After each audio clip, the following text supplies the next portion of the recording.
कहानी एक ऐसे घर से जहां शादी का माहौल है, लेकिन टेंशन और शांति इतनी कि शादी का घर किसी जंग के मैदान जैसा दिख रहा था। अरे जैसा मर्जी डेकोरेशन कर दो, पैसों की चिंता मत करो। इतना पैसा जब लड़के वालों को दे दिया तो फूल वालों को देने में मुझे क्या दिक्कत है?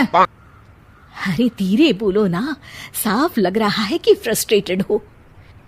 अरे तुम तो चुप ही रहो। एक बेटी संभाल नहीं पाई। सारा दिन मैं काम पर जाता था, सोचता था घर पर बच्चों को अच्छे से संस्कार मिल रहे होंगे, लेकिन नहीं, मैडम को तो अपनी किटी और फैशन से फुर्सत मिले तब ना। माँ चुपचाप वहां से चली जाती है।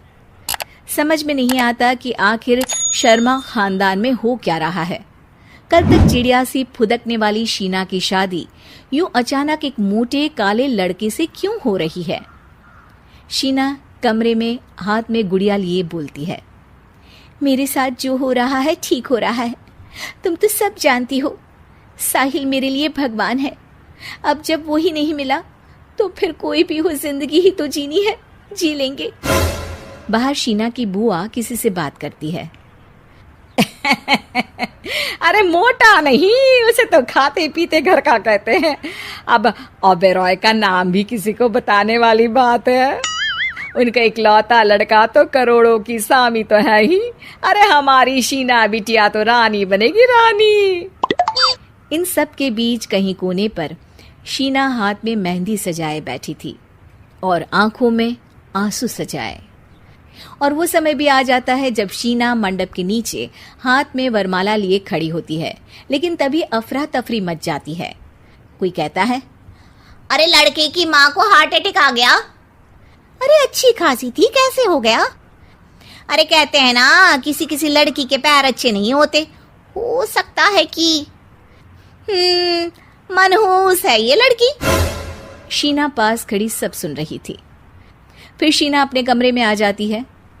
शादी ये कहकर नहीं होती कि लड़की मनहूस है।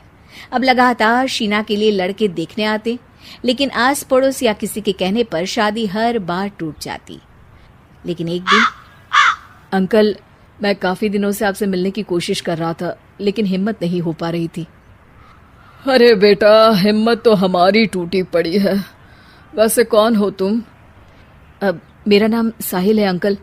मैं शीना से प्यार करता हूँ और उसी से शादी करना चाहता हूँ। अरे अब तो किस जात के हो ये भी मायने नहीं रखता। बेटा, मेरी बेटी मनहूस है, ये सब कहते हैं कि इसीलिए उसकी शादी नहीं हो पा रही। अगर तुम शादी करने को तैयार हो तो ठीक है। शीना की शादी साहिल से हो जाती है। अगले दिन साहिल की माँ का देहांत हो जाता है और एक बार फिर लोग शीना को अपशकुनी कहने लगते हैं। अरे खा गई दीदी को ये। अरे क्या जरूरत थी साहिल किसी मनहूस को घर लाने की? पर बुआ, माँ की तो तबीयत पिछले कई साल से खराब थी। डॉक्टर्स ने जवाब दे दिया था। क्या पता ये भी उनका सौभाग्य हो कि वो बहू का मुंह देख पाई। अरे बहू का मुंह देख पाई, या ये कह लो कि बहू का मुंह देखते ही स्वर्ग लोक सिधार गई। खैर, हमें क्या, घर तुम्हारा है, हम तो चले। अब शीना को खुद पर ही शक होने लगता है कि कहीं सच में वो अपशकुनी तो नहीं। साहिल, हम दोनों की शादी नहीं हुई होती तो अच्छा था। देखो ना, कैसे पहले मेरी शादी टूटती थी और अब तुम्हारी माँ भी। अरे ऐसा कुछ नहीं होता शीना, अपशकुनी वगैरह कुछ नहीं होता। ये सब तो ईश्वर के खेल हैं।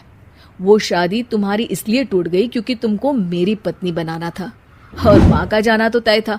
वो काफी बुजुर्ग थी, साथ ही एक ऐसी बीमारी से जूझ रही थी जिसमें डॉक्टर्स भी उन्हें नहीं बचा पाते।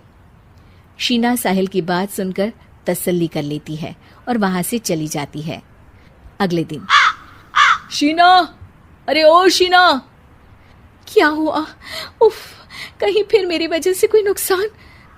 अरे नहीं नहीं शीना, तुम जानती हो, जिस प्रॉपर्टी के केस को हम बरसों से लड़ रहे थे उस पर फैसला आ गया, वो भी हमारे हक में। अब हम करोड़पति हो गए शीना। शीना शांत रहती है। अरे क्या हुआ? करोड़ पत्नी बनकर तुमको खुशी नहीं हुई? शीना की आंखों में पानी आ जाता है। चलिए जी, कुछ तो अच्छा हुआ मेरी जिंदगी में आकर आपके साथ। साहिल शीना को गले लगाकर कहता है, मेरी नई नौकरी भी तुम्हारे ही आने से लगी। ये प्रॉपर्टी का केस जीता।